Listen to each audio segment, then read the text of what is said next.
Okay, so I do see Marina Orlandi's on, our former president. Thank you for joining us this morning. I am going to, until Gwen can get her technical difficulties together, it's got to be on your end with their computer. So if you need to, sometimes you can sign off and join back in and see if you can get it. I will go ahead and open up the meeting. So first of all, thank you for joining us today. We really appreciate and understand that as a business owner, how this virus has really had us all rethinking and retweaking how we operate and what we should do. What we have done at Chatham Business Association, and we couldn't have done it without the successful partnerships of our corporate members and our financial institutions, is we were able to pivot and to start working with the businesses to help them as they retweak resumes, as they try and survive. Our strategy was taking it 2 weeks at a time. Let's just figure out how to keep your folks employed and keep going. And now it's also important that we start looking beyond how are we going to get back on our feet? What is recovery going to look like for us? How do we keep the momentum going? So first of all, I just want to say the staff immediately kicked in, began working remotely, and didn't miss a beat, so I appreciate that. The business owners trusted us with the problems, and the financial institutions stepped up. I cannot, I said it earlier before you all came into the room, into the meeting room, I cannot thank our financial institutions enough for stepping up. I'm gonna name them specifically because when I talk to the Congress folks, I name names because I know that they need to focus, one, on keeping the economy going, but part of the things that they asked us to do was to report the financial institutions who helped the business community and the spirit in which the programs were written, and those financial institutions,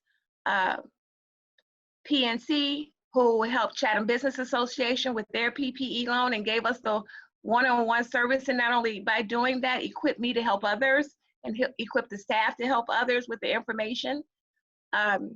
Fifth Third, and our guest speakers today from Self-Help Credit and Seaway Bank, who have been in the community. They picked up the calls from the minute on. The businesses within the community, they not only responded and were successful, but part of this was giving the technical support, the callback. How do I do it? It may seem simple, but it was a scary process. So again, thank you for being here. Thank you for trusting Chatham Business Association. We're going to hear from those professional folks as we start talking about recovering, and we all know this was not enough.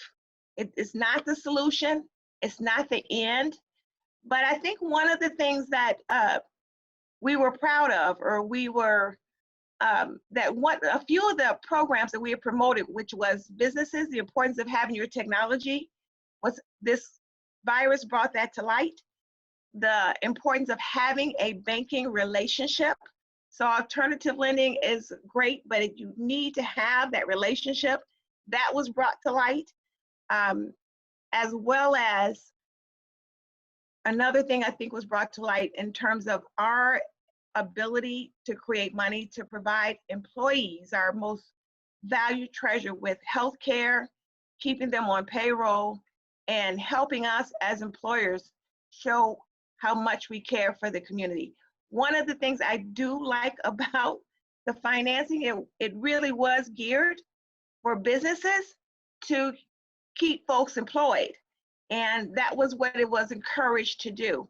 We need to look at, there's different cycles of this coming out on a policy level, What we do need to do is help our elected officials understand how important it is for them to engage the business community, create jobs, versus a lot of the other programs that are, and I'm not saying that other programs are not of value, but one of the things I do like is that it encourages the financial institutions to support the businesses, understanding that they are the ones who can actually keep people off unemployment and create jobs.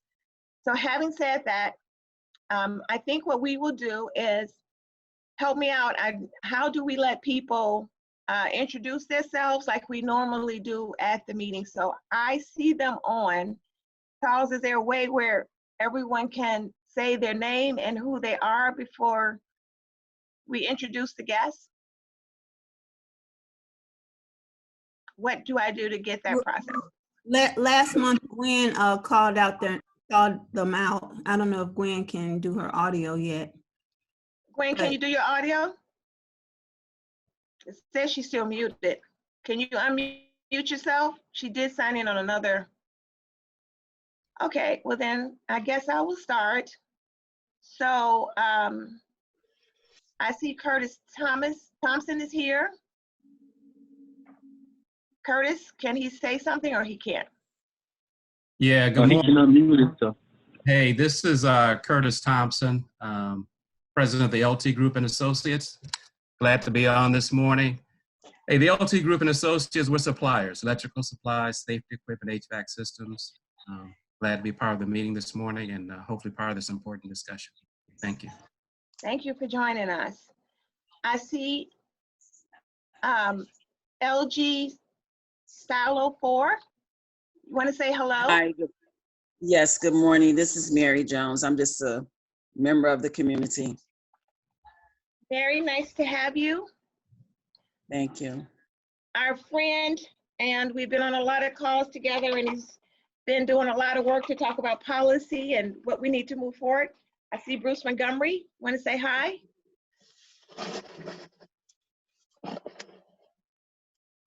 Bruce? I think you have to unmute yourself, or Charles, can you unmute him?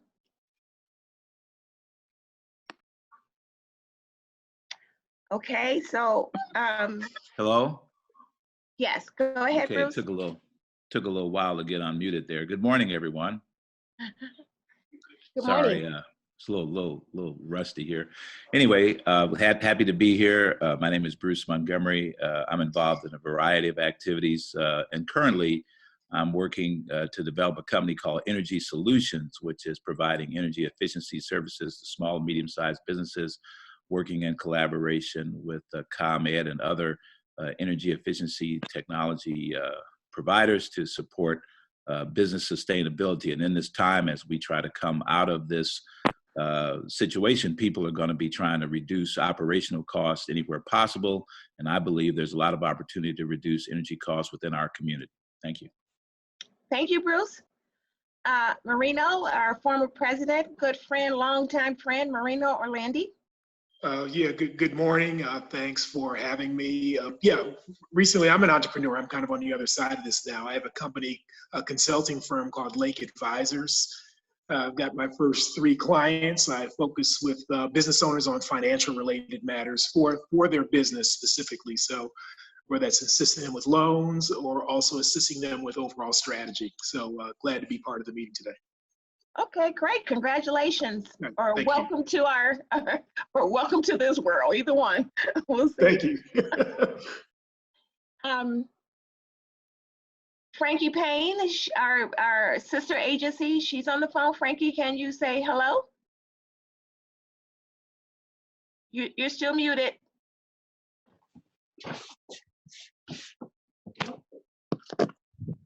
Frankie? Hello?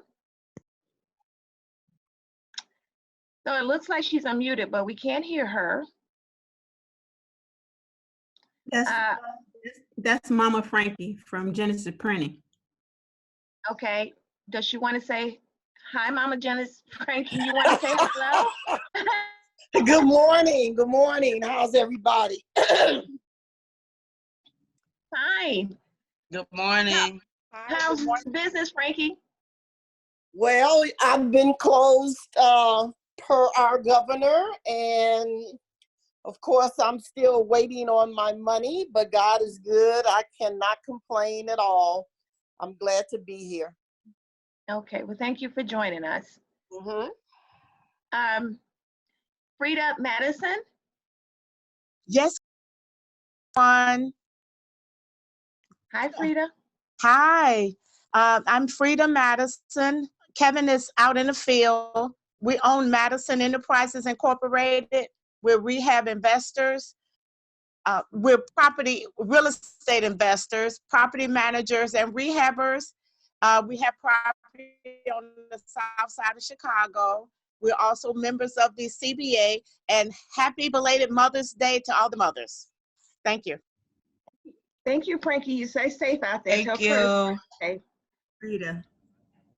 This says iPhone 779, but it doesn't say a name. So do you want to, does anybody, iPhone EW 779 782 360, does that sound like somebody's phone that they want to say hello and say their name?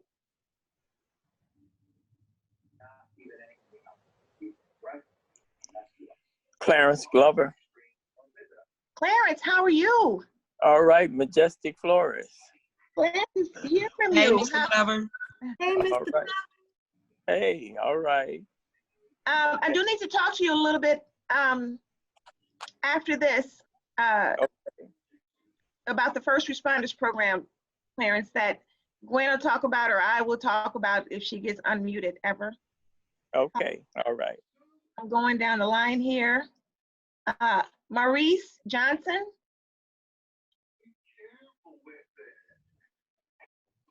It looks like you're unmuted. Can you say hello?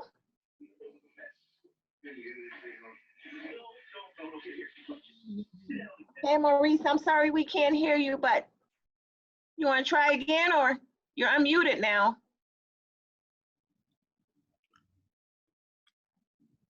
We'll come back, but thank you for joining us. Ron Hearns.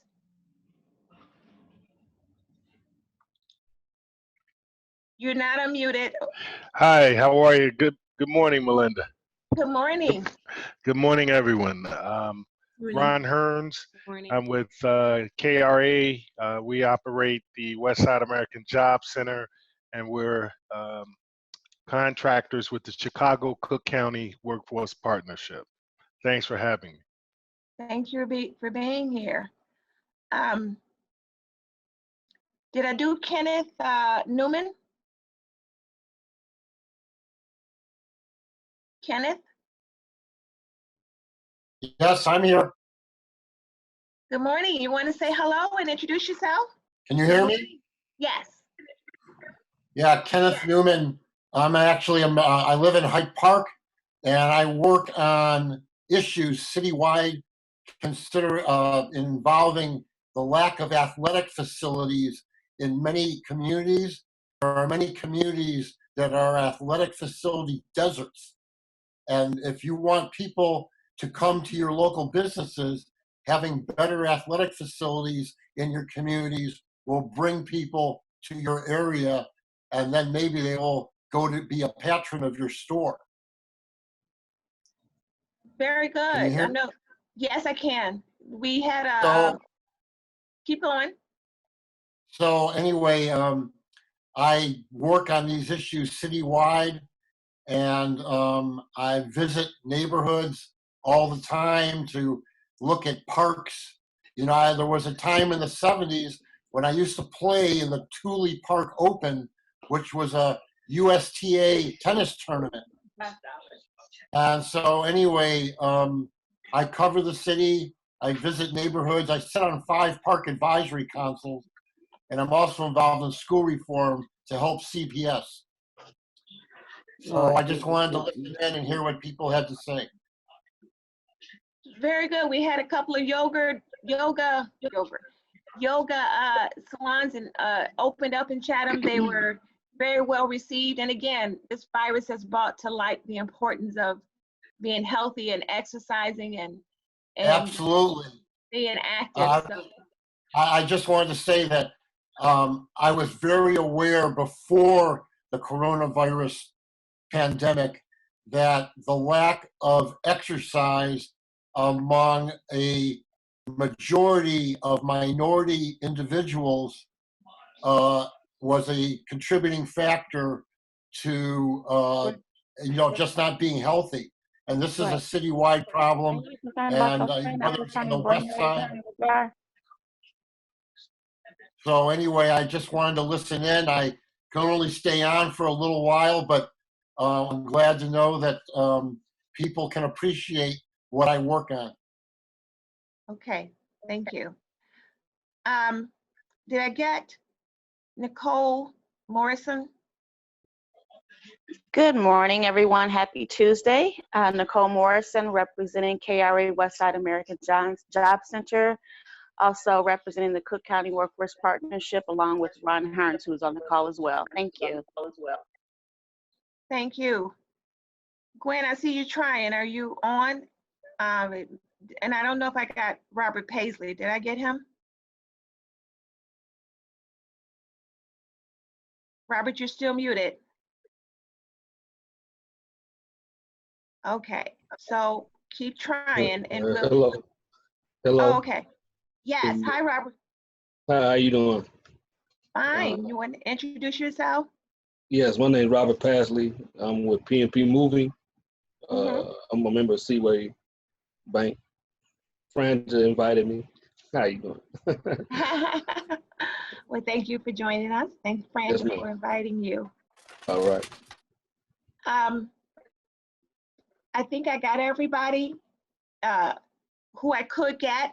I think there's a little hand down here, so you can raise your hand, and towards the end, if we get the audio on, we can have you introduce yourself, but you probably need to do that because towards the end, when we have a Q&A, if we can't hear you, you won't be, well, I shouldn't say that. Charles, the staff is so wonderful, they probably can figure it out.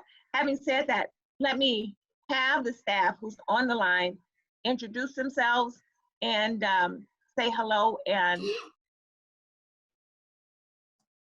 Adam, we'll start with you. Hello.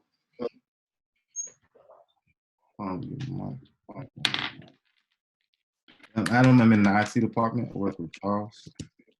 Thank you. Beverly? Hi, I'm Beverly. I'm the administrative assistant. I also assist with Those guys just said they. Okay, and if you called our office, Beverly and Patlin have not missed a beat. They're picking up the calls and they're there and they're making sure we respond. We would have this meeting, but for our long-term staff member, Charles Edwards. Charles, would you say hello and thank you for putting all this together all the time?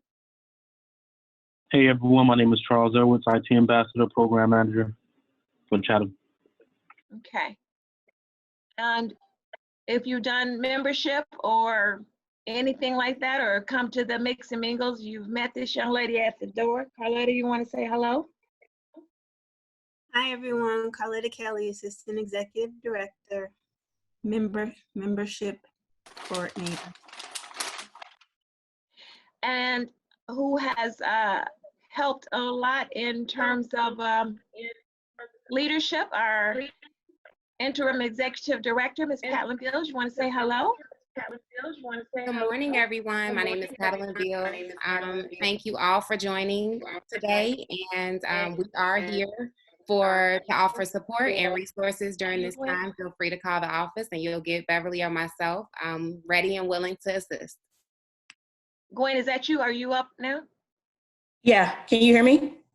Yeah, if you want to, you could take it from here. I think I got pretty much everybody except that some people can't get their audio going. So I think I have everybody. So we can go right into it. Sorry for the audio problems, everyone. I'm on my third laptop since COVID started, and I'm getting a new one coming in today because exactly what happened. My microphone is out. So just had a little complication this morning. So thank you for bearing with me. Good morning. Thank you, Melinda. You did a great job. And I'm Gwen Shaw. For those of you that don't know me, I'm also a member, of course, a board member, and also a business owner in the Chatham area on 87th. I own a Country Financial. Been in the Chatham area now for 11 years. So again, thank you, everyone. Carletta, do we have minutes to go over? Did you send them to me already? I can't hear you. I'm sorry. I sent you March and April. Okay. Well, really, the minutes would be if you're everyone else doesn't have a copy and they're not available. So I'll review them to make sure that they're accurate. If anybody else has anything, Charles can put them on display. Excuse me. Charles can put them on display. Okay. Could you please, Charles?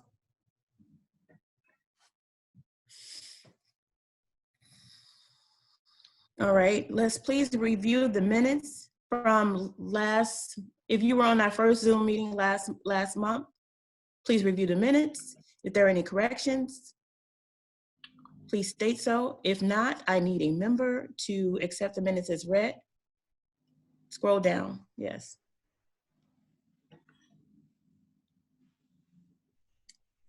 Accept the minutes as read, and then I need someone to second that motion. But you have to be a member to do that. Anyone, please.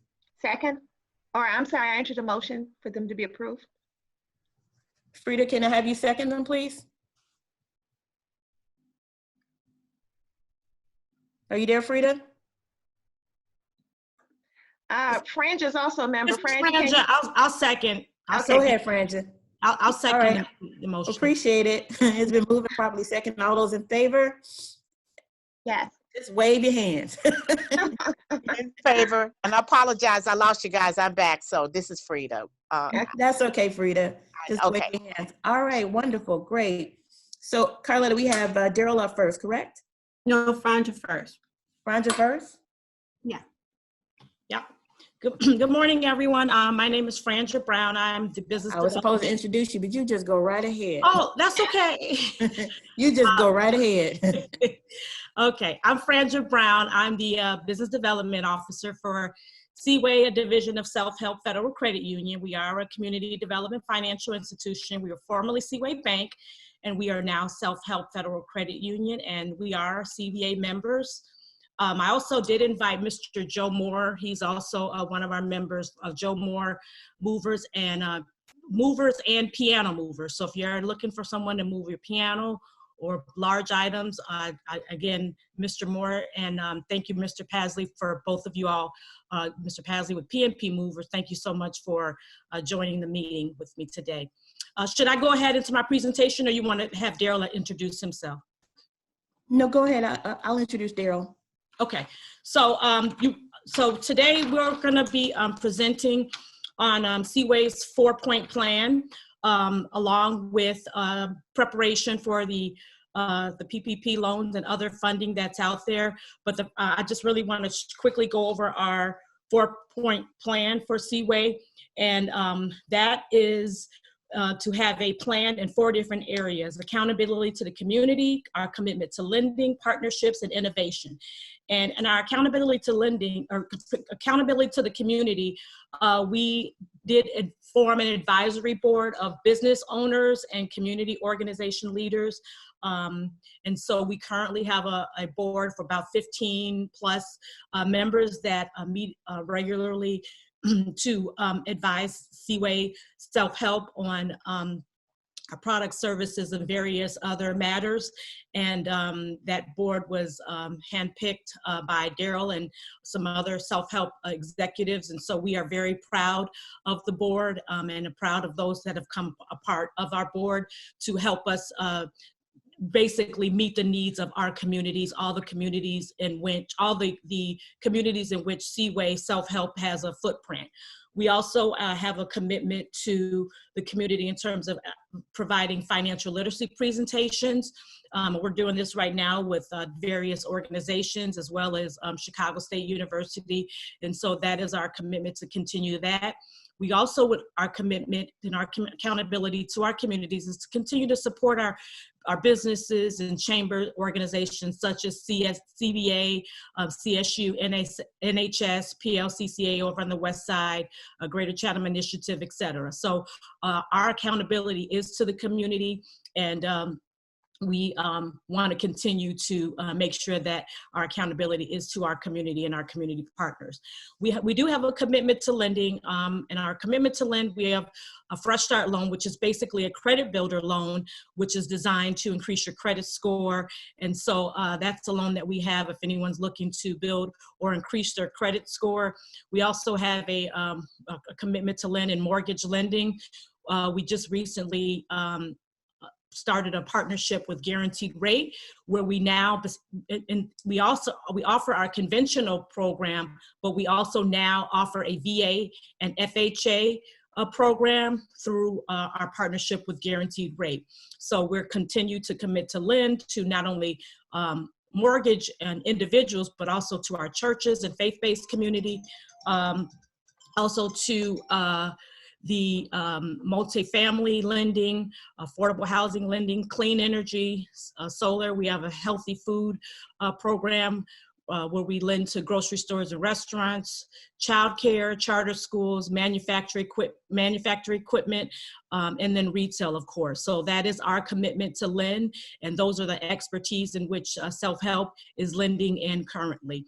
We also have partnerships with NHS, Benefit Chicago, which committed $5 million for commercial lending and real estate financing across Chicago. MacArthur Foundation provided a $15 million PRI as direct reports to support the acquisition of Seaway in our building that we're currently in on 87th Street. And then we also have a partnership with Wells Fargo for $3 million capital grant for small businesses in Chicago and North Carolina. Capital Magnet Fund, U.S. Department of Treasury, $3.4 million capital grant to support lending and low income. And then, of course, recently, which Daryl will talk about more, our PPP loans. So far, we've received over 175 applications, dispersing $16 million in funding plus, and that's just in the Chicagoland area. And Daryl will talk about that more. So just as I wrap up, innovation currently, as of November of 2019, the building on 87th Street, 645 East 87th Street, we're currently, a lot of us have moved out, or even before the corona pandemic, a lot of us had moved out of that building and been sent to other locations because it's currently being renovated right now. And we're revamping that so that we can create space for multiple tenants. Right now, currently there was a lot of unused space, and we want to be able to have that space available to community leaders. And so what we're going to be looking for is nonprofit and small business tenants to bring into the building.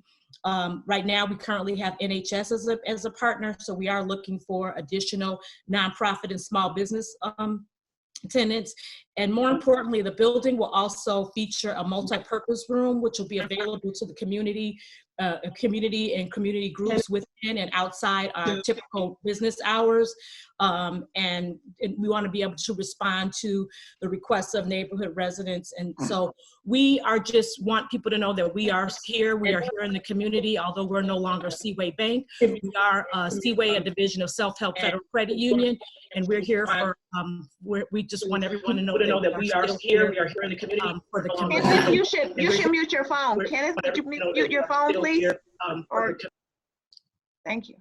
I'm sorry, Franja. That's okay. So no, I was just wrapping up, just letting everyone know that we're here for the community, and we will continue to be here for the community. And Daryl Newell will present the additional PPP information, and so you'll hear from him or when is going to go next. Thank you. Franja, can I ask you a couple of questions? Yes. First of all, thank you for that. So you mentioned the credit score. How will this affect our credit score for people as a result of COVID? You know, they say there's concessions where we're supposed to get relief for mortgage payments and for rent owners, but typically for business owners who our credit scores are fragile already before the virus. can you tell me from the bank's perspective, and I'm assuming that probably if it's your perspective, it's probably an industry perspective, how is this going to affect us if we miss a car note or if we have a loan or credit line with Seaway during this process? Well, Seaway is working with our mortgage holders, you know, those that have accounts, credit accounts with us.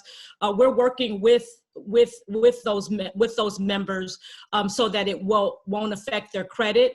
And so I would advise everyone to reach out to your, you know, mortgage loan lien holders or your credit card holders to see. A lot of mortgages companies and credit card companies and creditors are working with people during this time, but you have to reach out to them because, you know, although a lot of us are going through COVID, some people may or may not be affected, and so they don't know.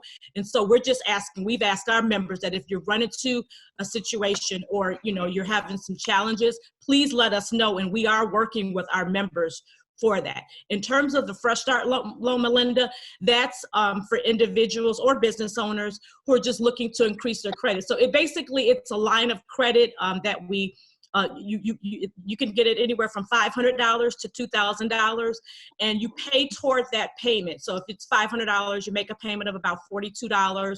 You can do anywhere from 12 to 24 months. So just say if you do 12 months and you get a Fresh Start loan for $500. You pay a payment of $42. You're making that payment on a monthly basis. We're reporting it to the credit bureau on the monthly basis. When you make that payment, it's going into a limited access savings account. So it's going into a savings account that you don't have access to. Once you've made that $500 payment or $1,000, whatever you decide, those funds are released, and you can use those funds for whatever you need to use those funds for. The good thing about this loan is if you get into a situation where you're no longer able to make the payment, you can call us and say, hey, I can't make the payment, close the loan. We'll close the loan, and the loan, anything that you paid toward the loan will go to you. So as opposed to just, if you just stop paying, then we will report it as late. But if you just call us and say, I can't pay this anymore, we'll take you out of that loan, and whatever you paid into it, those are your funds. So it's a good way to save, and it's a good way to build your credit because we're reporting that good payment history to the creditors on a monthly basis. So again, if anyone is interested in talking about any of those, you can provide our contact information. But yeah, that's that specific product that we offer, Melinda. And I will let either you or Daryl talk about this, but you know, as part of the services that we offer, I know Beverly and Patlin have been doing a good job of doing the GATOR registration, which is an accountability with the state. You have to be registered with them in order to get funding for them. As a result, you do have to have a Dun & Bradstreet number. Do you recommend in this time that businesses start using that number for credit in lieu of your personal, you know, your Social Security number, which is that question confusing? Daryl, you want to take Let me respond to that, Melinda. So it's always okay. good You to can wait if you want to for you, because I do need you, Daryl. Before you start with your presentation, you might want to give us a little bit of overall where we came from, where we are, and where we've been. But if you want to answer it now, that's fine. Or if you can wait, it's up to you. Yeah, I'll give a quick response to that. It's always good to use your DMB, have a Dun & Bradstreet, right? Because that definitely allows you to have a credit rating based on your business. So you need a credit rating based on your personal, for your personal life, you need one for your business life, right? And you know, and if you you know, work with Marino, I'm sure he could give you some additional guidance about how to do that and what's the best way to set that up. And what Franja didn't also mention about the Fresh Start loan, what she did mention is if you get in trouble, just call us up and we, you know, forgive it. But there is no adverse reporting for not being able to continue to make payments. Okay, so if you start, and you know, we actually got this whole concept from my friend Rhonda McFarland at QCDC. Rhonda taught me how to lend back in the day and slapped me around, told me I didn't know what I was talking about back in 1995. That this actual Fresh Start loan is good for small business owners because, as Fran just said, you can take out the $500 loan. You just need to become a member. Right? We're not running any credit history on you or anything like that. You know, we're a nonprofit. We wrote a grant. We got some grant money. grant money goes into the account, you pay us back, and then we give you back the money. And so there's no disbursement of cash at that point. The only thing that occurs is a positive credit reporting rating to the bureaus that we report to, and then at the end, you get the cash, right? So again, there's no credit. We're not pulling your credit. We're not doing any of that. It's the money's for you, and it's the program is set up for you strictly to rebuild your credit. And Rhonda pulled my coattails like, hey, a lot of small business owners, like you said, Melinda, have fragile personal credit scores because they've been funding things out of their pockets and making ends meet. We think this is a wonderful product for small business owners to get a history of positive payment, or like what we call a bunch of ones on your credit bureau, to make sure that when you actually apply for vendor credit or go out there to get that line of credit from American Express or whomever you're going to use for that small business line of credit that's personal credit score driven, you'll be in a better situation to get the loan amount that you're looking for. Daryl, could you just one question? I thought Melinda was asking that question. Is that can that product be used with a business EIN number? That's a good question. We can find out. It's definitely right now on our consumer platform. So we'd have to ask our folk about that. I mean, you know, that's a good question. We'll find out for you, Bruce, to see if that's the case or not. But it makes total sense, you know, especially when you have that established and you want to go out and get some good vendor credit, and we'll talk about that whole thing later. Very good. Thank you, Bruce. Yeah, that was what we were trying to get to. Gwen? Okay, well, Daryl had already started talking, but let me give you a little background for those of you that don't know or not familiar with Daryl. Daryl Newell became president of Seaway, a division of the Self-Help Federal Credit Union, effective August of 2018. He manages strategic organizational planning for self-help development growth in the South and the West sides of Chicago and parts of Milwaukee and Wisconsin. He will also ensure the division meets member service lending, operational and financial performance goals across the Seaway footprint. Daryl first joined Self-Help Credit in May of 2017 as an executive staff member after an extensive 27-year career in the banking industry.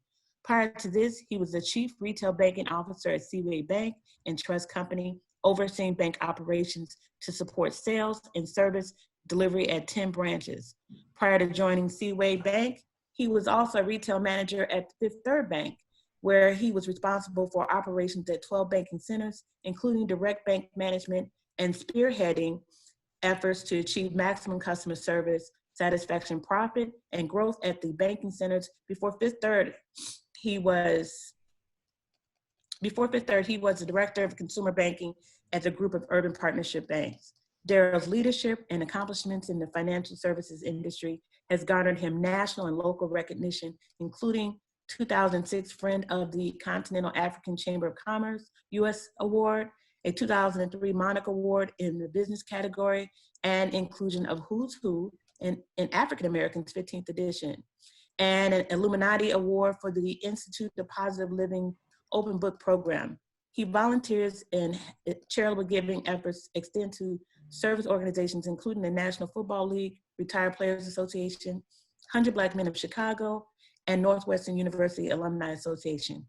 Daryl attended the Kellogg School of Management's KMI 14 program and received his MBA from Keller Graduate School of Management and his BA degree from Northwestern University. Again, I bring to you Mr. Daryl Newell. Thank you, Daryl. Thanks a lot. I really appreciate that. And thanks for everybody for allowing me to present.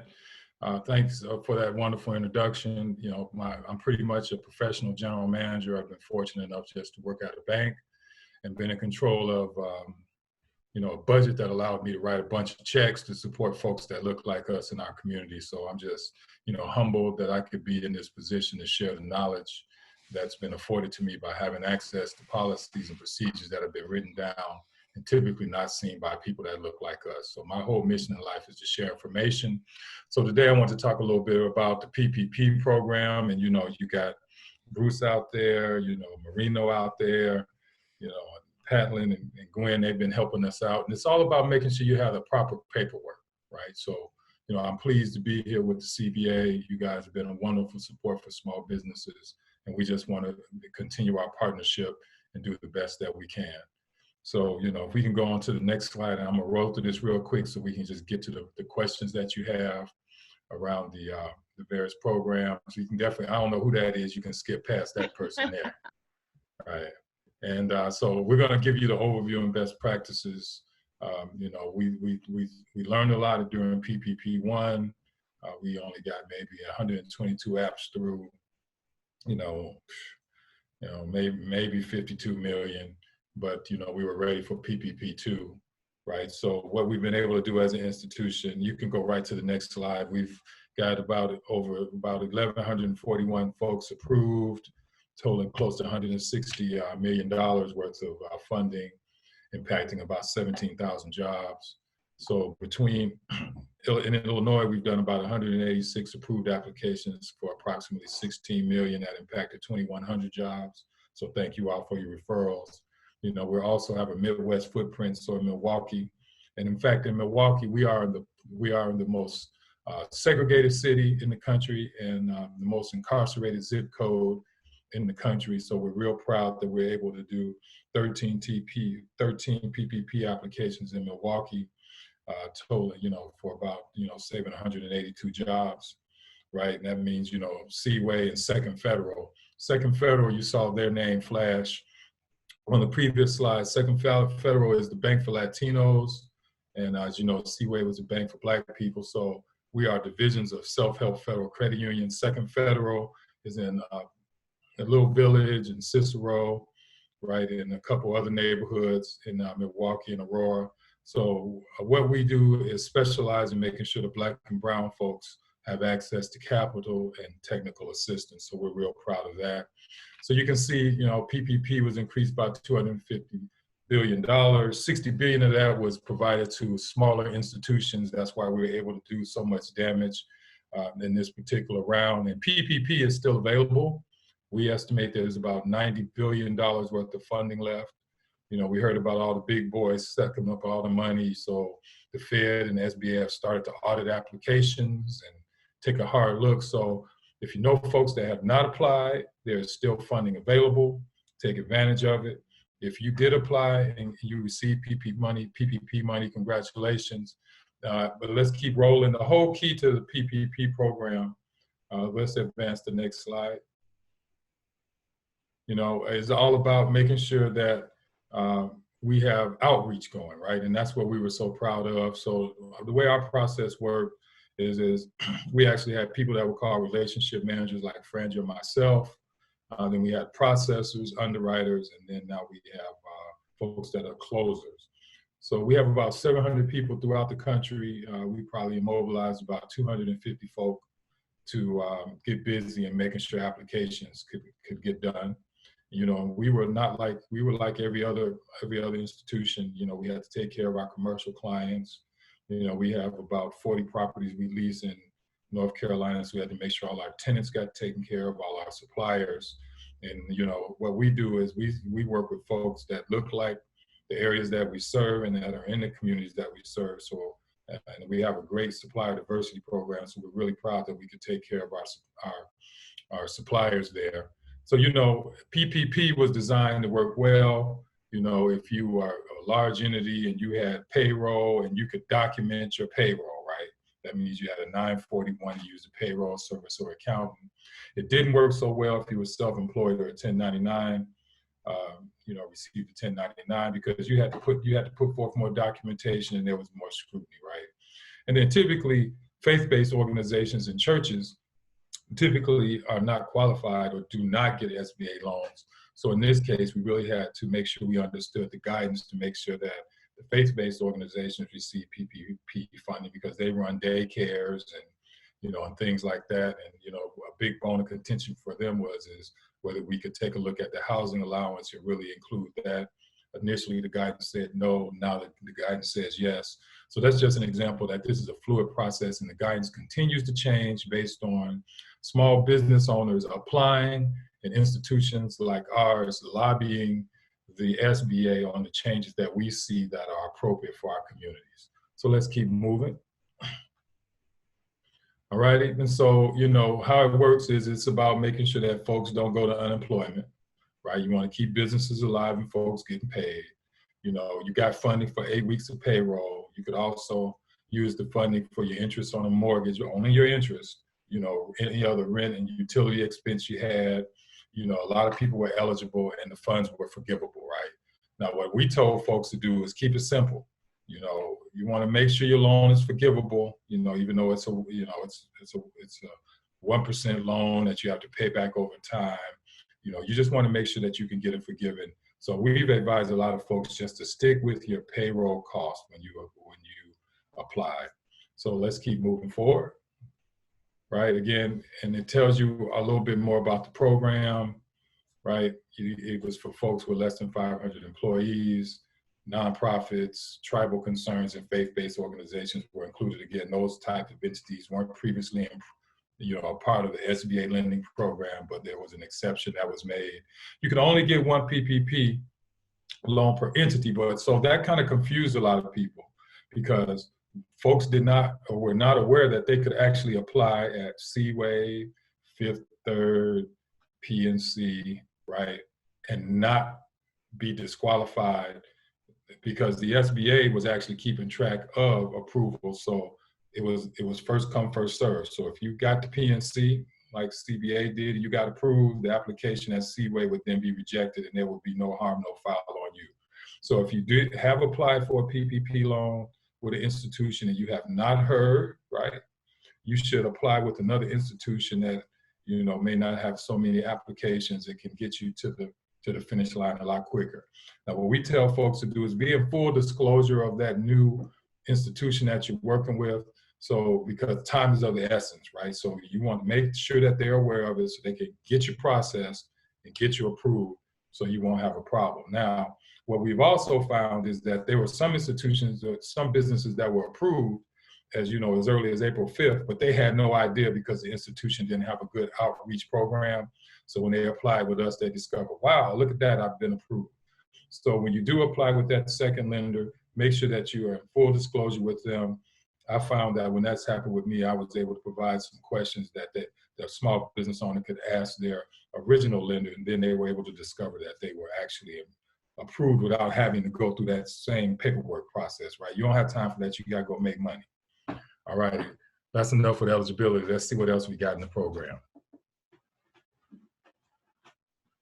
Okay, so ineligible businesses, right? So this was the tricky part, right? So if you had, you know, 20% of your owners who are undocumented, basically if you're undocumented, boom, you can't, or I-10, have an I-10, don't have a social security number, you can't apply. You know, if you're a landlord, you weren't really eligible, but you were eligible depending on how you were incorporated. So that was a trickier one there. Illegal businesses, basically that's the cannabis industry, right? And let me tell you more about that. You know, this is a federal program. Cannabis businesses are technically illegal as far as the federal government is concerned. Even though the states have approved them, you are not eligible because technically your business is illegal. Right, you know, pawn shops, gambling, cashier's checks, you know, folks that can draw scrutiny to the program. You know, if you've been incarcerated, the usual type of things that keep folks away from applying for funding, right? If you've been delinquent on a federal loan, like, so let's say you applied for an SBA loan in the past, and you defaulted and you weren't able to make a payment, so then that disqualified you as well. And folks that just, you know, like your cleaning lady that shows up at your house, right? They're not eligible to apply as well, right? So, you know, they'd have to go out and try to figure out how to find some other type of support. Okay, so let's see what else we got and what other tips we have to share for you. Now, this is the big key. You want to make sure that your loan is forgivable, because we've actually seen people actually repay their funds, right? Because now, and it wasn't that they weren't going to use the funds for their original purpose. What they discovered is that a lot of their employees prior to funding were actually now had applied for unemployment, and the unemployment policies now paying additional $600 a week. So their employees, they did the right thing. They said, I could bring you back, I can pay you what you were making, or I can allow you to stay on unemployment and receiving an additional $2,400 benefit per month until that provision expires. So in those cases, those employers repaid their funding so that they would not incur a penalty or not have their loan forgiven, right? right? So so you can see you had to at least spend 75% of those proceeds on your payroll, right? You could spend at least 25% on your rent and other interests. But what I've been telling people is take care of your employees now, because there are other funding programs out there. And this is what Melinda was talking about. We have to prepare ourselves for now day 2 of our recession that's man-made by understanding and accessing other government programs that are going to help you take care of the other expenses you have, right? It's estimated payroll is only maybe, what, 30%? You know, depends on, you know, your business model. And there's another 70% of expenses you have to take care of. You know, forbearance and those type of programs are only going to last so long. So now we need to start thinking about, is my paperwork in order? And what other programs can I access to either restructure my debt, right, so that I can get in on a lower interest rate and figure out how to pay for some of those longer term expenses that are going to keep me in business, right? And then we also, you can see that, you know, interest payments on business debt in place before, you know, 21520 were not eligible for forgiveness, right? Or if you had one of those economic loans that the other side of the house provided through the SBA, and you refinance it in the PPP, which if we saw that on our application, we just asked our applicants to amend your application and don't put that portion in. So if it was less than $10,000 for an EDL, that was going to be forgiven anyway. And we encourage you just to go get that grant portion and then keep your PPP application separate. And so, you know, at the end of this presentation, we did try to document the guidance that was provided by the SBA, so we can share that with the chamber, and you can feel free to share that with your constituency, especially those who receive the PPP loan, so that they won't run afoul of the ever-changing guidance. And so that's a real important part of the program. Let's keep moving.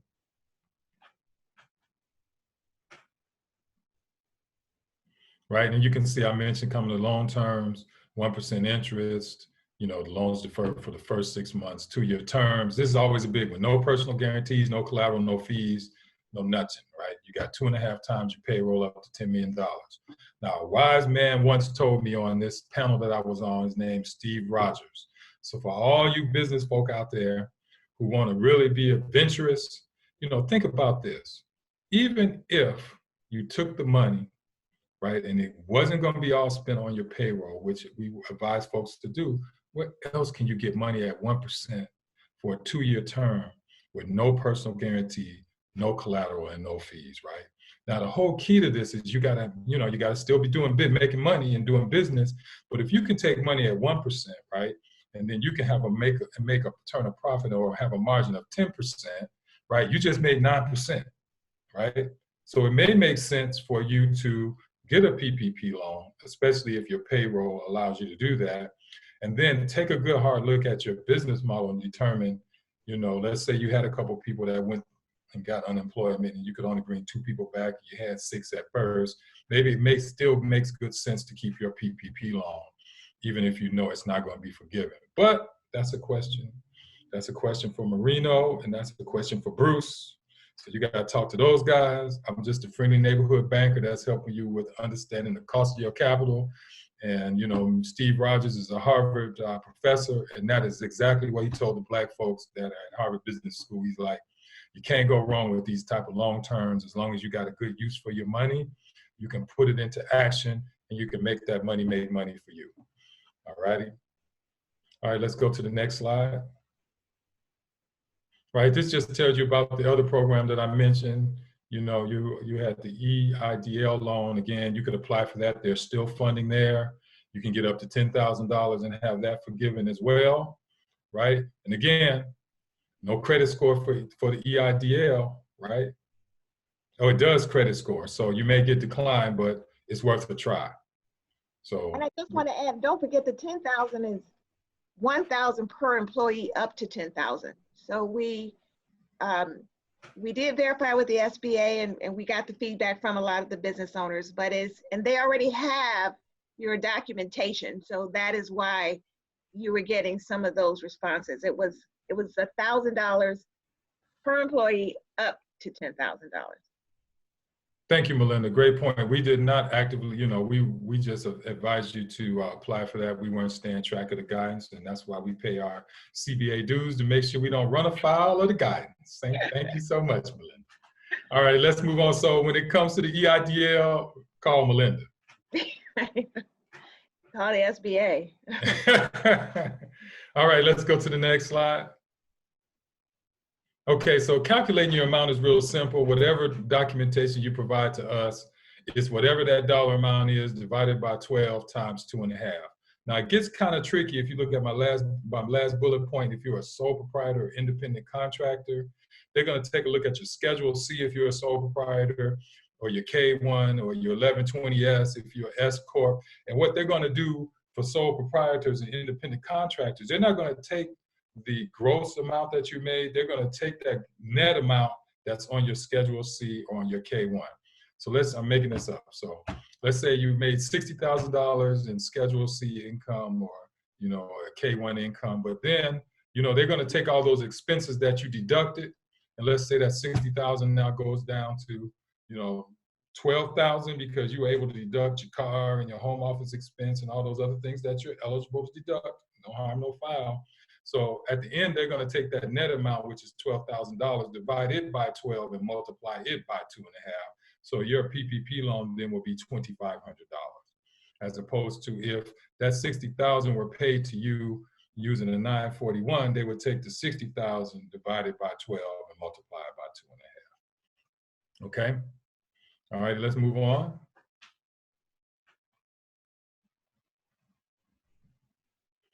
Right. And so this just tells you what you can include. You know, you can include your state and local taxes, your insurance and disability, healthcare benefits, retirement benefits, right? Again, sole proprietors include net income on the line of Schedule C, assuming that they have a Schedule C. So there's a lot more than just the straight salary that you can include in your PPP loan, because that all makes up what we call compensation. Okay, now the key to this is, you know, once you get the PPP loan, you can't write off those business expense, that payroll expense on your taxes anymore. If you got a PPP loan, that portion of the payroll that you paid, you cannot write off on your taxes. And there's some other guidance for that. You can go to the Journal of Accountancy. It's a great trade publication. You just go Google it. They got all the information. In fact, the accountants have really been lobbying to make sure that their clients, you, the small businesses, are fully informed about the guidance and actually been working with the SBA to change the guidance to make sure that small business owners are not hurt. That's the Journal of Accountancy. All right, let's move to the next slide. Right, and so this just tells you what you can include. The big thing here is you can't include income above 100,000. All right, so let's just say you had a total payroll of 300,000. Right, and you had 10 employees, but one employee got paid 120,000. So when you add all that up, you would have to subtract the $20,000 from the 300,000 to get to 280,000. Then you would divide that by 12 and multiply by 2.5. Right, or in the case, let's say, you know, you were a 1099 employee, right, and you had all your tax returns done, right, and you didn't have a lot of, let's say you still had your deductions, but that bottom line net number came up to be 150,000, you would have to reduce that number by 50,000 to come to 100,000 divided by 12 and multiply by 2.5. Right, again, and it tells you everything that you cannot include. You can't do your unemployment tax, right? You can't do worker compensation premiums, right? And it's all pretty much self-explanatory. Right there. We'll make sure we share this deck. All righty. Okay. Okay, now there's one thing that's not on here. Let's say that you are part of a partnership, right? The partnership would have had to file for the PPP application, not you. So this got a lot of folks jammed up too. They were a part of a larger partnership. The partnership they were in may have been a publicly traded company. Because of all the backlash, they decided not to apply. So the smaller partner interest was not able to apply as well, right? And let's say that you were all, and this is another thing that occurred. Let's say that you had a fiscal agent and the fiscal agent applied for PPP but did not include you in their application. You are ineligible to apply individually as well. righty, let's move to the next slide. Okay, so this is the tricky part right here. You know, again, you know, you can apply as a sole proprietor and as an independent contractor, but the key is you would have had to have filed your 2019 taxes or would have at least have compiled your expenses and income, so to be on what we call a pro forma or some estimated Schedule C or some estimated K1 if you're an S Corp or limited liability LLC or whatever it may be. But the trick there is if you provide me an accountant prepared pro forma Schedule C or K1, you better make sure that when you file your taxes, that stuff adds up so that you won't get busted for fraud, okay? So, and I've actually had that happen. Somebody applied, they didn't have no documentation, right? The payroll wasn't, they were doing it themselves. They got a new accountant in the fourth quarter. The accountant did what he needed to do, documented the income form, came up with the pro forma Schedule C and K1s and all the appropriate documentation based on how they were incorporated and have filed taxes in the past. They ended up getting $20,000. The processor couldn't believe I got them through.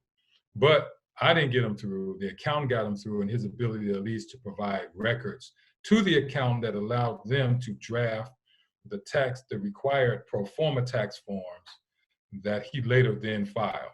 So if you have not filed and you're interested in the PPP loan, if you're a sole proprietor or independent contractor, there's still about $90 billion out there. See if you can get to your accountant, file your taxes, or at least get a pro forma to determine what you're eligible to receive, right? So if you're a 1099 contractor, you have to apply on your own. We had some folks make that mistake. They tried to apply for their 1099 contractors, or they included them with their W-2 employees, and we had to kick that application back and ask them to work with their independent contractors on individual submission. Okay, and again, there is a little penalty for sole proprietors and nonprofits, independent contractors, because we're going to take your net profit number, not your gross profit number, right? So if you wrote off a lot of stuff, you pulled the President Trump on me and you wrote everything off, and you got to go to the Supreme Court to show your taxes because you wrote everything off, you will get penalized for that with the PPP program. Nothing wrong with what you did. It's the American way. You followed the tax code, but you may not get as much cash as you think that you were going to get. So just be aware of that. But some cash is better than no cash. All right, let's move forward.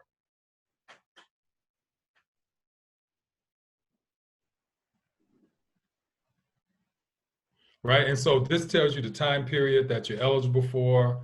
You know, most people were in business from January 19 to December 2019. Right, and so what we just told them to do was just go out and get an annual report from your payroll service. Now, the trick to the PPP loan is if you were using a payroll service, the payroll companies have already been in contact with the SBA, and they have a report that they just give to you that you give to us. It makes your life easier, right? Or just go see your accountant. If your accountant was doing your payroll, they know exactly what to give you to give to us. It makes your life easier, right? If you're a new business, it tells you what you could calculate your average monthly expenses, right? And it tells you that you could have just used that from January 1st, to February the 29th, and then come up with that. And if you're a seasonal business, there's a way to come up with that calculation as well. You know, we know that some people open up only during the summertime because, they have a business that's tied to some type of resort or tourism trade, right? People come to my town during the summer months. So you could use that information to get the appropriate PPP funding. The trick is to make sure that you're actually paying those employees, right, that would have gotten paid for that seasonal work so that your loan would be forgivable. All right, let's keep going. Now, we didn't have too many seasonal businesses to apply. So what we learned from PPP1 is whoever put that application forward has got to be the signer on the actual note, right? It's a short form, but you got to check all the boxes. So it kind of fooled a lot of people. There were some initials that were required. You initial right down the right-hand column, but there was some other boxes that needed just some review and some checking that were like right in the middle of the application that sometimes were overlooked. That caused a problem in processing because we had to go back to you, right? Right, you had to make sure that your payroll expenses were accurate, right? That was always a challenge for some people, especially if they did their own payroll, right? Then you had to give me bank statements, and you had to work harder if you didn't have a third party that presented that information quarterly on your behalf and collected all the appropriate taxes and FICA and did all that kind of stuff, right?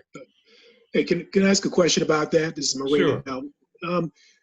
If someone is doing their own payroll, how much detail are they looking for? In other words, they may have some internal accounting software that shows it, or is Excel spreadsheets with canceled checks? I mean, what's the minimum? Because I've had someone that doesn't have should have a payroll service and will on a go-forward basis, but hasn't historically used one. So how are those viewed? Right, great question. And so what we did was I always had my folks give me more information. Show me the spreadsheet, show me the report from your Intuit process or Quicken, QuickBook Pro, whatever, Quattro Pro, whatever you were using, right? And then show me your bank statements as well. That way I got your canceled checks, I got your bank statements. It's easier then for me to confirm what your payroll amount really is, right? And that's the whole key, because we're just trying to confirm that the information that you give us that we're going to upload to the SBA system to support your loan request actually then supports the amount that you're asking for, so that, again, we don't want you to run afoul of the program and not have your loan forgiven or get in some other trouble because now they're auditing applications and saying that you defrauded the SBA and then you got into some other legal trouble. So Marino, we just told them we need those 12 months of bank statements so we can see the ins and outs.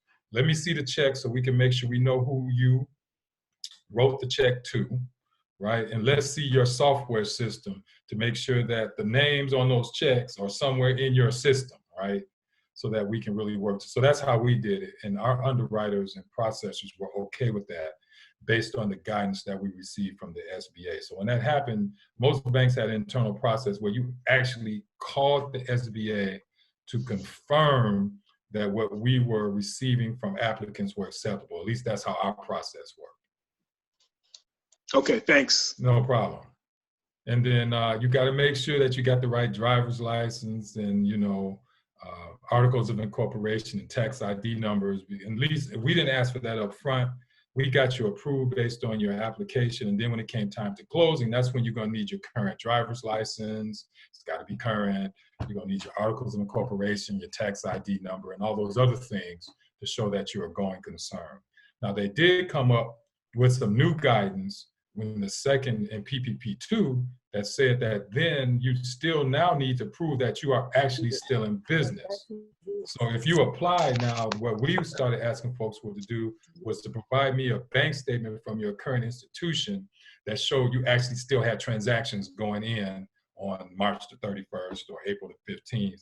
So because some people had actually gone out of business and were still trying to get the PPP loan. So they got hip to that from PPP 1 and wanted to put a stop to that. All right, let's keep rolling. All right, and let's keep going. Right, you know, and it's all about the application process. Pretty much what I just said. You got to have all your documents. You know, you got to turn your document in. It's only 2 pages, right? You want to make sure you dotted all the I's and crossed the T's. You have proof of payroll, right? And you knew who the signer was going to be on the additional loan. So what we did was actually create cheat sheets. So when you apply for us, we had a tip that says, this is how you complete, a tip sheet that said, this is how you complete your application by entity type, sole proprietor. And we just literally documented and said, this is what the SBA asked for. If you don't have what they asked for, here are the alternatives you should go find. Then we had an application calculator that said, now that you have gone and found your documentation that you need, let's look at the application itself. And in our embedded checklist, you could click on the portion of the application you needed to complete and a little box highlighted and said, put the information here. And then we had a calculator that said, click what type of entity you are.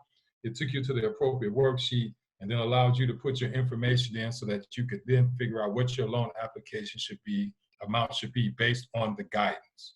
So the whole application process for us, and not only included a link, but they included 4 other documents, a document that talked about what the guidance was at the appropriate time for forgiveness, the calculator, the checklist, and the documentation around, or the document that told you what type of documentation you needed to provide to us to support your application.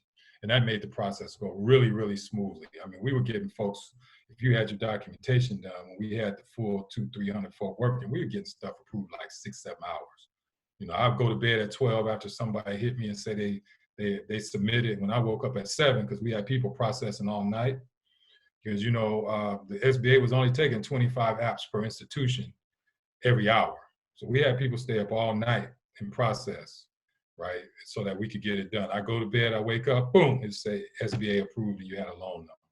So Daryl, I shared the how to complete your PP application with Carletta, so she's gonna make sure she get that document out to everybody. I appreciate that, because it's a great document. And, you know, we share that with our partners. Feel free to pass that documentation around. All right, let's go to the next slide. Okay, it's time for Q&A. This is the part we like. And we're gonna close it down and do the best we can to respond to questions about this program or any other program out there, and what we think you should be doing to continue to keep your businesses as a going concern in this new environment. So thanks everybody for allowing me to share that information. Really appreciate the opportunity. And I just want to say again, our staff, Chatham Business Association, you know, Beverly, Richard, Patland, ourselves, they literally did help respond.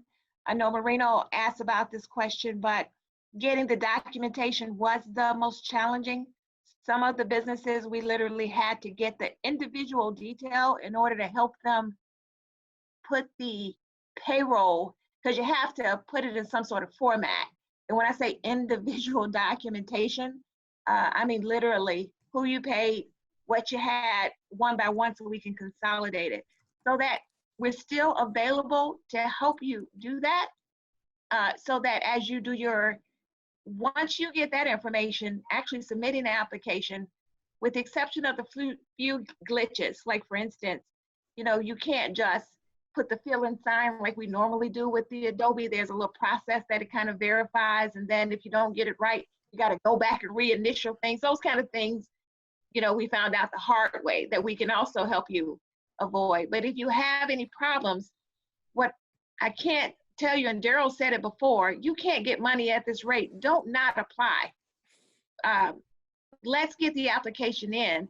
That will help the government show that their thought process of going to the business community to make and create jobs was a right one. And hopefully they will learn from this moving forward. I just want to also mention the goal of this program is for you to get people employed. So when I hear businesses tell me, but my receptionist can't work from home, or the mechanic who was under the hood, you can have them, you could have them look at how you could keep your customers online. A lot of businesses, once they closed, they had no contact with their customers because we're so in the process of serving our customers, we forgot to take their name and number so that we can check on them. Now's the time to look at your certifications. If you're not Gator certified, get your certifications in place. We're here to help you. Make sure your MBE, your DBEs are in place. There is business going on still in the construction industry. Business is going on a lot. So don't think everything is shut down. Look at those opportunities. Now is the time to retweak your employees. They can get additional training, and they have the time to do it, that you didn't have this process before. So again, let us work with you and be your think tank as you retweak this. Don't not apply. Don't think it's the end. Sometimes this can be overwhelming and very lonely for business owners, but let us help you with that process. Because when you have an institution saying, I have money, I will do it, and all we have to do is get you walked across the street, together we can do that. I just want to also see, I see B.D. Jones on there for Better Than the Cafe. I see your beautiful face. You want to say hello? Before we take Q&A, I know Gwen has some questions in the chat room. Uh-oh, B.D., you're still muted, so we'll do the Q&A and then we're going to come back because I love your face. We need to see you. Oh, there you go. Uh-oh, we can't hear you though. That's okay. Gwen will remember to come back after the question. Gwen, go ahead and hit the Q&A. Okay, I had a question from Frida Madison asking, are you able to look at business income tax or K-1 to see if it is qualified? Yeah, we sure can. You know, if you got it done, it's filed. K-1 income is included. You just got to look at the net income amount that's on your K-1. Okay. And then divide that by 12 and multiply by 2.5. Are there any other questions? I saw some more down here though. It's a lot of conversation. When will from Bruce Montgomery, when will the Seaway Business Center open on 87th Street? All right, great question. Thanks, Bruce. Right now, the building is completely gutted, and Franja mentioned it in her presentation. We're going to turn the building into a community hub. Our vision is that, you know, NHS is already on the first floor. We occupy, and they're on the west side of the first floor at 639, and we'll be at 645. And then we'll have the second floor upstairs, which, by the way, used to be where small businesses used to pay rent and reside, according to one of our senior historians that's been there like 45 years. And then we'll take half of the space upstairs, all of the space in the basement that we used to open up for community folks to use. That's going to continue to be the same. We got some interest in some folks who are doing some incubator stuff with us down in the basement. So we're going to get the lobby open right now. The target is July of this year. You know, we were able to move everybody out, so we've started to frame the offices and everything, and then we'll continue to develop the rest of the space as we have interest from nonprofits and community organizations.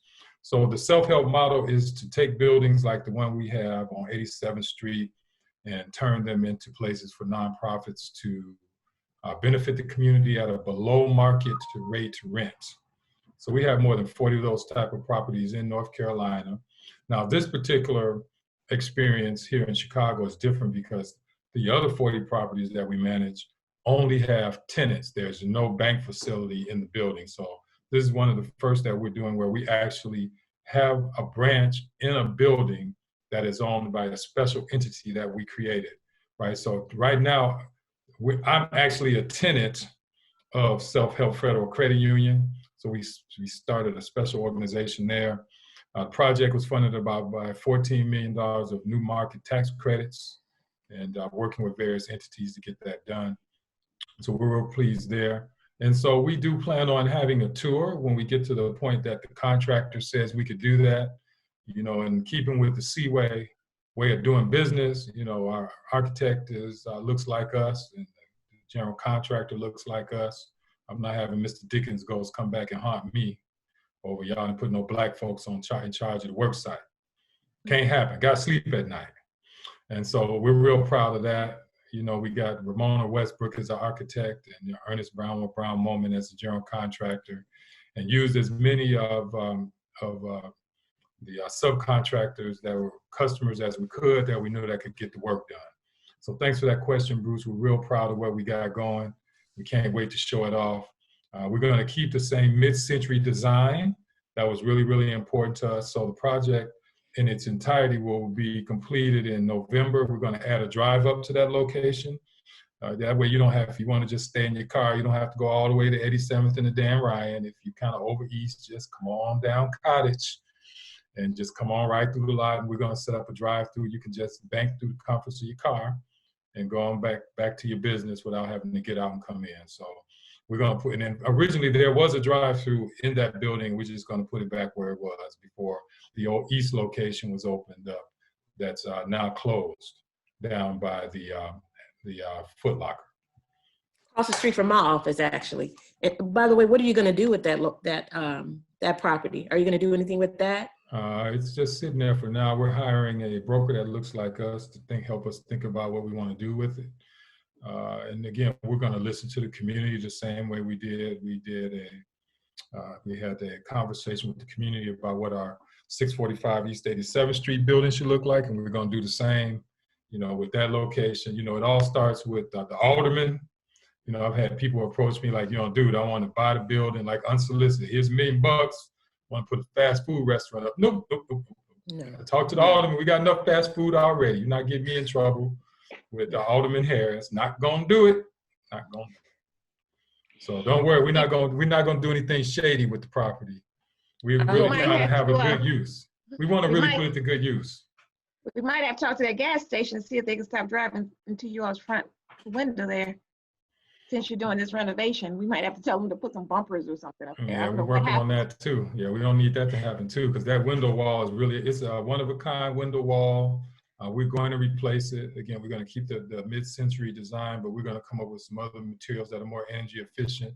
We heard you out there, Bruce. We want to make sure that, you know, energy efficiency is key with what we're doing with the building. We're replacing all the mechanicals, the roof. I'm trying to talk them into a green roof right now. So, you know, we have to make sure you stay in the loop, Bruce. And, you know, we do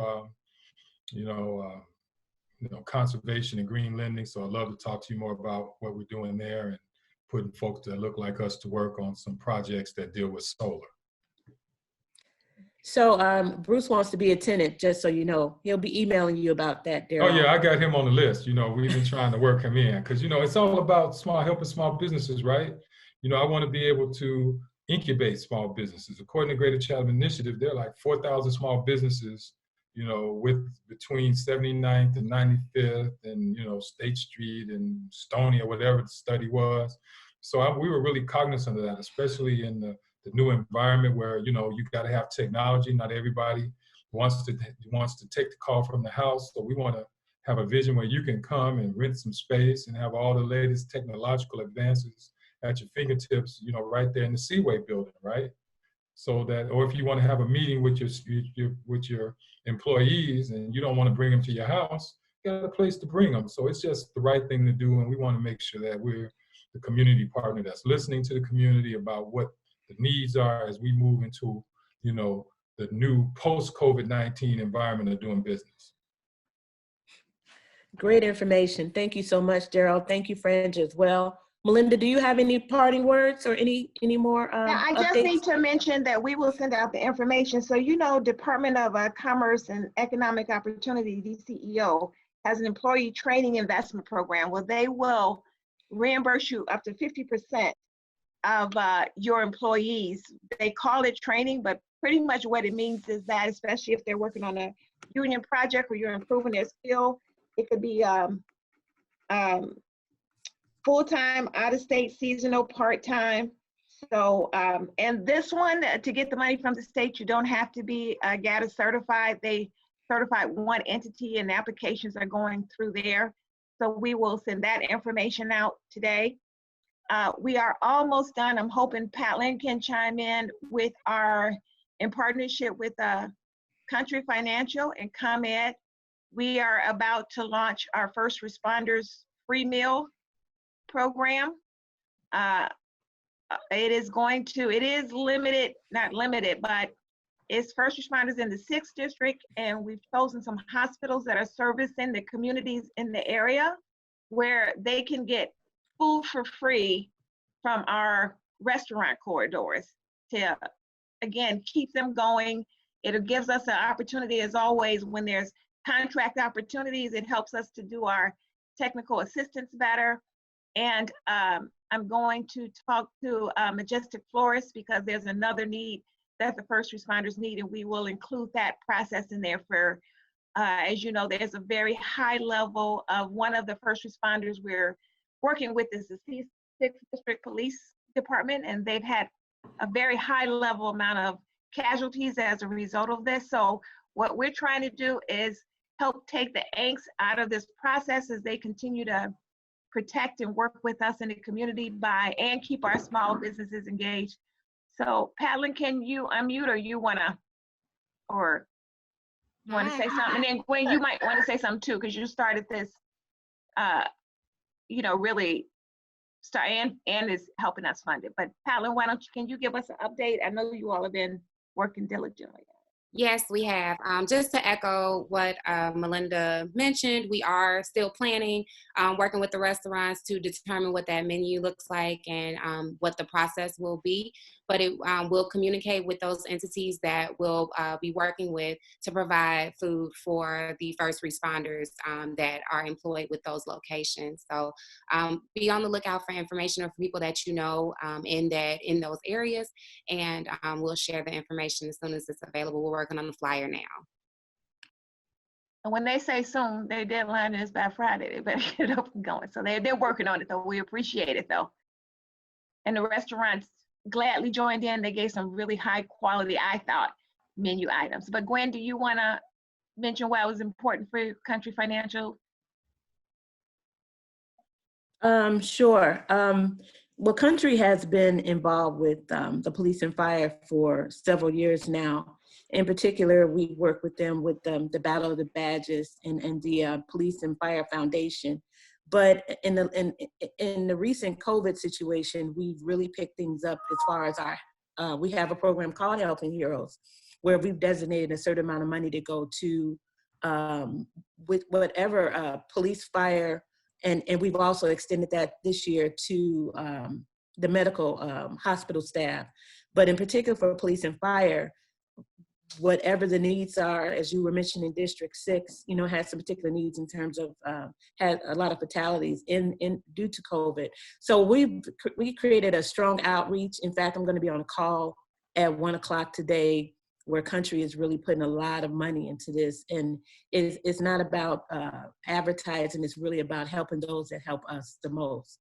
So I've actually partnered with them on my own financially to do some of the things that, in terms of helping some of the restaurants and some of the businesses in the community. So I'm looking forward to sharing more of that with you. Maybe by next month, I'll have a lot more information, and anything that I get, I'll flood it through to CBA so that we can share it with our community.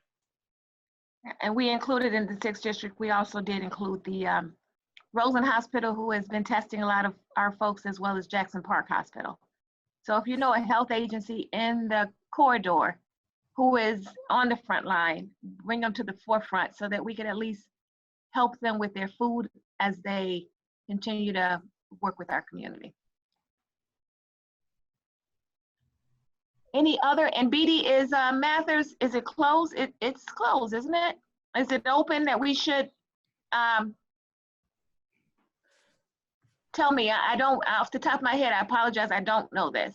But if there's ways we support it. We can't hear you, BD. Okay. We can't hear you. We'll have to double check. Yeah, is it closed? Yes, say yes. Nod your head, yes. Is it closed? Okay. And if there's ways we can support you, you've been a meeting place for the community, please don't hesitate to let us know. So give us a call afterwards, okay? One quick announcement. Go ahead. I just want to mention two things. I just want to encourage everybody who's on the call, if you haven't registered on our website for this meeting, to do so, please. I just want to make sure that when I email out, that's how I usually email out the documents for each meeting. So if you haven't, I'm going to try to make sure I get everybody, but it'll be easier if you make sure that you've registered for this meeting that you attended. Also, another thing, I wanted to encourage everybody, we're still in 2020 census season. If you haven't already, please make sure that you sign up for U.S. Census. If you don't know, that's like $167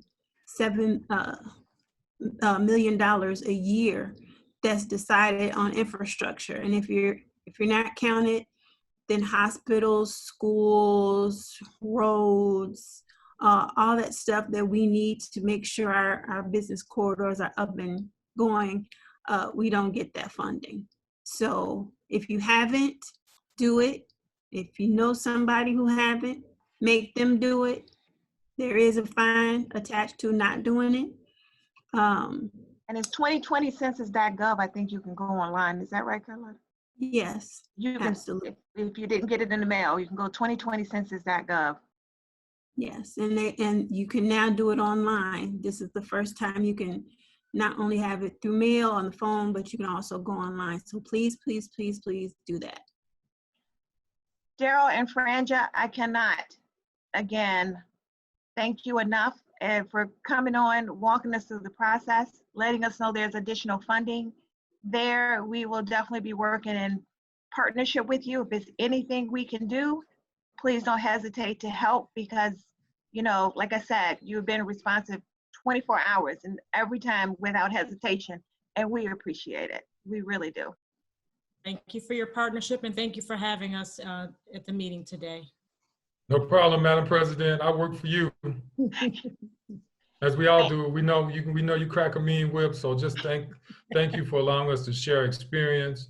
You know, all lenders can't be all things to all people. You got a wonderful team there that's a part of the CBA. You know, if you got insurance questions, please go see Gwen. You know, Sean and Carl are still available. I'm sure they're taking PPP applications as well. You know, we love to talk to you and share our expertise. You know, this is about the village, right? And so please just apply like Melinda said. I'll send out some more information, but my good friend that's at Chicago Community Loan Fund has put together a great, Calvin Holmes has put together a great resource guide of all of the programs that are available through the city, the county, the state, in one little document, right? And so it's a great resource. So as you prepare to complete your PPP loan application and get your documentation together to apply there, just remember that same documentation can also qualify you for other programs that will provide some relief to keep your business going and make it stronger. And continue to think about ways that you can diversify your business. You know, we heard about people that used to make jeans that now make masks. So think about other things that you can do with your business that can make money, right? Does that mean your business model changes? Does your business model change? I heard from one guy that runs restaurants, like, dude, I can make more money. He figured out I can make more money just doing carry out than I can running a full service restaurant. Now, you know, he's gonna have he's gonna have less employees, but his business stays alive to live another day, and he can always go back to full service, right? So we need you to make sure that employment continues for our people. You guys are the largest employers of African Americans in the country. So thank you for all that you do and the risk that you took to start a business, to keep your dream going, because without you, there'd be no community as we know it. There'd be no favorite restaurant. There wouldn't be that favorite shop owner that makes our community the community, okay? So continue to support CBA. We love being a part of the family, and I'm gonna turn it back over to Gwen to close us out. Well, Mike, you did already. I couldn't have said it any better than that. Thank you, everyone. Thank you, Daryl. Thank you, Franja. This was a great meeting, and we look forward to seeing everyone next month. Thank you. All right, thank you. All righty, baby. Bye-bye. Bye-bye. Somebody got the clapping hands. I like that. I don't know how to do it, but I like that. Thank you, Nicole. I'll show you, Melinda. Oh, Frida's got it.